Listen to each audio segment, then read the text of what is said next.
Hello hello everyone, आप सभी को बताएं कि MH SET Maharashtra SET exam जो है वो जुलाई मंथ में होने वाले हैं, जुलाई एंड में होने वाले हैं हमारे पास। तो उसके लिए लास्ट प्लानर क्या होना चाहिए, कैसे हम उसका रिवीजन करें, किस तरीके से फाइनल स्ट्रेटेजी बनाएं जिससे हमारा एमएच सेट भी क्लियर हो जाए। यूजीसी नेट का एग्ज़ाम तो आपने दे दिया है, क्या वही सिलेबस, वही वीडियोज़, वही क्लासेस हमारे काम आ पाएगी या नहीं आ पाएगी, और वो भी बताने वाला हूँ। तो जितने भी स्टूडेंट मेरे साथ जुड़े जल्दी से एक एक चीज़ को अच्छे से नोट करेंगे। जो प्लानर आपके लिए लेकर आया हूँ लास्ट 30 डेज़ का, तो इस 30 डेज़ को मैं कर देता हूँ यहाँ पर। 30 डेज़ का जो प्लानर है हम इसको अच्छे से देखेंगे।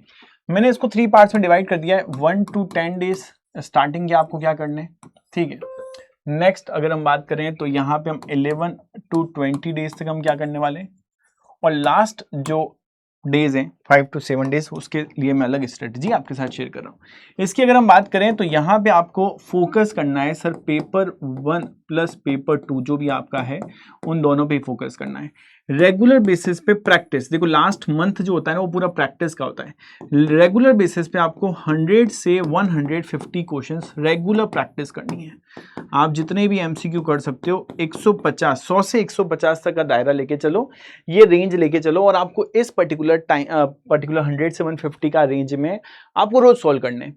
और यहाँ से आपको देखना है कि जो जो क्वेश्चन हमारे रॉन्ग हो रहे हैं, जो जो टॉपिक हमारे रॉन्ग हो रहे हैं, तो वीक एरिया को हमें पकड़ना है और वीक एरिया के लिए एक छोटी सी नोटबुक बनानी है जिसमें हमें पता चलता रहे कि हमारा टॉपिक कौन सा गलत हो रहा है। और फिर जब आप नेक्स्ट डे प्रिपेयर करो और वही टॉपिक का क्वेश्चन आता है तो क्या रिपीट तो नहीं हो रही है मिस्टेक।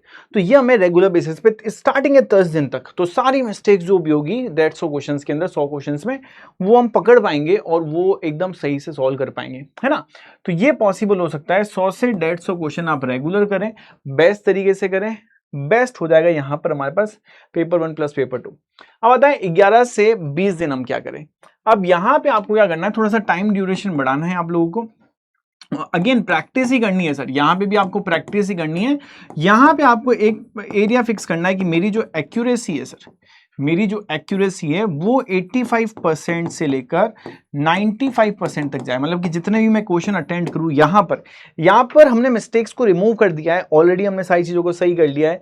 10 दिन में हम बहुत अच्छे फोकसफुली आगे बढ़ चुके हैं। अब यहाँ पे 85 से 95% एक्यूरेसी आना चाहिए जब भी हम क्वेश्चन को सॉल्व करना है।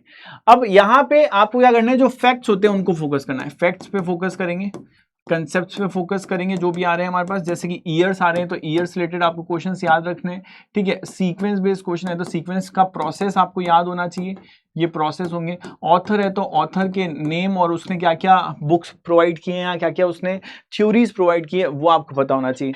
उसके साथ साथ अगर हम बात करें my dear friends and students, तो अब चलते हैं लास्ट हम कुछ डेज पे। तो लास्ट में हमें क्या करना है, लास्ट डेज के अंदर हम बात करते हैं तो लास्ट डेज में हमें सिर्फ प्रैक्टिस करनी है मॉक टेस्ट की। किसकी प्रैक्टिस करनी है, मॉक टेस्ट।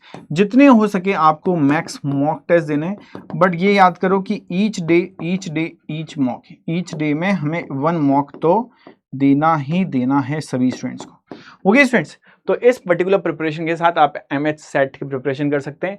बाकी मिलते हैं अगले सेशन में। Till then what you have to do, you just need to take care of yourself. If you are facing any issue और कोई भी डाउट तो कमेंट सेक्शन में कमेंट कर सकते हैं। Thank you.